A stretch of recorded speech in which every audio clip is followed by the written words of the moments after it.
טלה, טרי! טרי בדרך. יואו, תראה. טרי.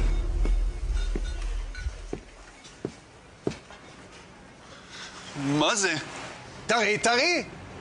לחלק או לארוז? The advert was hugely successful and followed a few years after. Vegan advocate Tal Gebauer won Big Brother in Israel in 2014 and also used it as an opportunity to promote animal rights in the country. He convinced everybody on the show to go vegan. Not just everybody in the house, but 500,000 people in Israel changed their diet because of the Big Brother show. Now for number 6, we have to tune into American cable TV and the Dr. Oz show, which featured Kip Anderson, the co-director of What the Health, and plant-based Dr. Garth Davis, which quickly turned into a shouting match. And I will this say is unbelievable because this is the most unscientific discussion I've ever had in my life. Why don't we get, Am I on the doctors or am I on some kind of show? Seriously, guys, stop for 1 second. That is not science. That's a lie, Travis. And what you are doing is lying to this public, and that's why I got to treat them after they get sick. I read everything on it, and then I read your quotes, and I disagree with you. Our number 5 epic vegan TV moment racked up a massive 7 million views. After taking a vow of silence for a year, vegan advocate and personal trainer James Aspey broke that silence live on Australian Sunrise, and the clip went viral. What a pleasure to have you here, James. Can we have a drum roll? What your first words are going to be?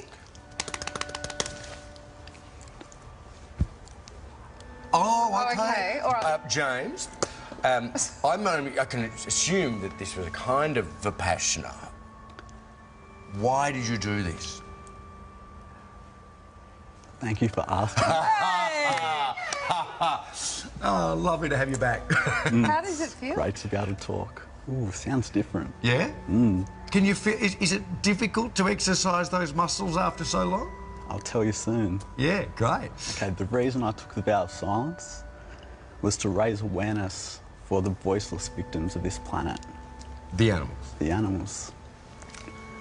We all say we love animals and we all are against animal cruelty, but we pay people to mutilate, torture and slaughter animals. And it's not for any necessity, it's not because we need to for our health, it's just because we like the way they taste. Our number 4 pick is from vegan chef Daphne Cheng. After refusing to cook meat, the judges decided that a time when the show was up. It's a shame she didn't even get a chance to show the nation how delicious plant-based food can be.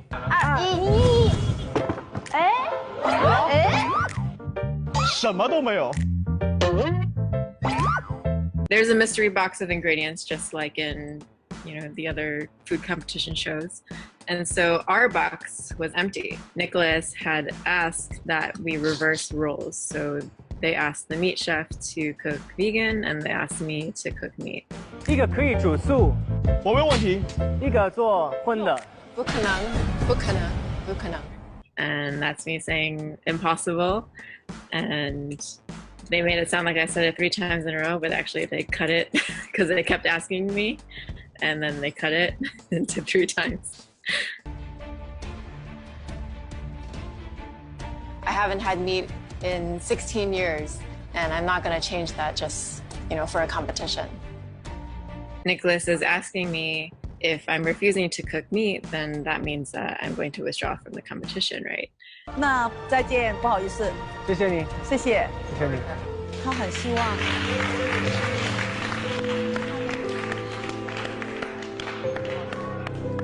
So I was completely shocked when they turned back and said, sorry, goodbye. Basically in a very curt, very abrupt way. But unfortunately, they said that, I have to cook meat or I'll be disqualified, and unfortunately I can't do that. And unfortunately I can't do that. So I had to walk away. Anyway, on to number 3, which is when Oprah Winfrey took on the beef industry and won. After having Howard Lyman on a show in 1996 discussing food safety concerns around mad cow disease, Oprah made a very bold statement. She declared the conversation of Howard Lyman had, quote unquote, stop me cold from eating another burger. And little did she know the impact that that one sentence would have. She was sued by the cattle industry after their stock plummeted, supposedly because of her comments. But after a lengthy trial in Texas, where she even relocated a show briefly, she was acquitted of all charges in court. My reaction is that free speech not only lives, it rocks. Our number 2 spot goes to vegan advocate Gene Baur after his calm dismantling of Tucker Carlson on the notoriously hard network Fox News. So you've got your views about what we ought to be eating. I do too. I love burrata. But I'm not trying to force anybody else to eat burrata. It seems to be taking kind of a large step to assume you have the right to tell other people what to eat. Why are you doing that? Well, I'm actually not telling other people what they must or must not eat. I just want people to think more about their food choices and recognize the consequences of those, and also to recognize that not eating animals is actually an option we have. You know, we grow up believing we need meat for protein, but in fact we can live well without it. So it's a choice we each need to make, but we should make informed choices. I don't think it's a crazy idea, and I love animals, and I don't like the way factory farms treat animals, so I'm kind of sympathetic to what you're saying. Well, we are certainly a passionate group, us vegans, but not all vegans are that skinny. In fact, the only U.S. male weightlifter who qualified for the Olympics in Rio is a vegan. And there are amazing vegan bodybuilders and athletes. Scott Jurek, a legendary ultra runner, vegan. So vegans, can be very healthy as well. Interesting. Huh. Well, you make a compelling case. I want to get to the root question, the moral question. Do we have dominion over the animals, or are they our peers? Are they the same as people? We have power over other animals, and I think with a lot of power comes a lot of responsibility. I agree with that. So we can kill them, but whether we should kill them is a bigger question. Okay. I have to say, I started this segment thinking this guy's probably crazy, but I think you're actually reasonable and thoughtful. So our number 1 vegan TV moment, drum roll, goes to another Fox News moment which happened very recently. Check this out. Joining me right now is the CEO of Smithfield Foods, Dennis Organ. Dennis, it's great to have you this morning. Thanks very much for joining us. And if I may add quickly, as the new CEO and president of Smithfield, I'm personally promised that we're going to do better.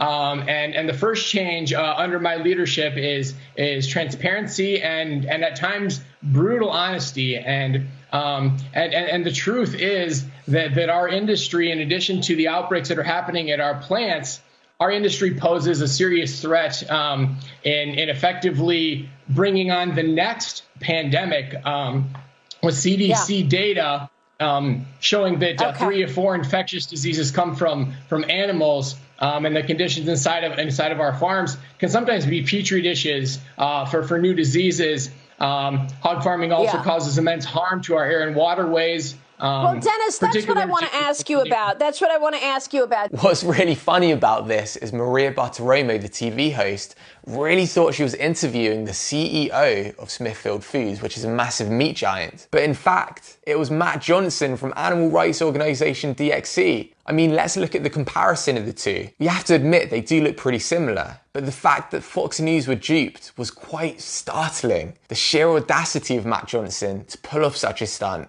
is what makes this moment so historical. Well, we have an important correction to make. It appears we have been punked. Earlier in the program, I interviewed someone claiming to be the CEO of Smithfield Foods, Dennis Organ.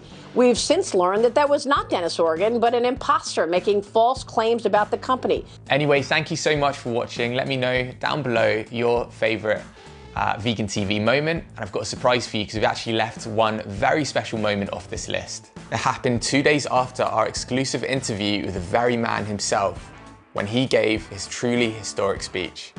I think that we've become very disconnected from the natural world, and many of us, what we're guilty of is an egocentric worldview, the belief that we're the center of the universe. We go into the natural world and we plunder it for its resources.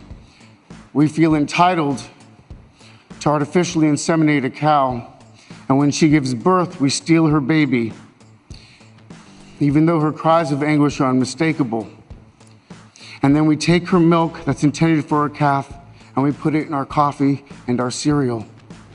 And I think we fear the idea of personal change because we think that we have to sacrifice something to give something up. But human beings at our best are so inventive and creative and ingenious. And I think that when we use love and compassion as our guiding principles, we can create, develop, and implement systems of change that are beneficial to all sentient beings and to the environment.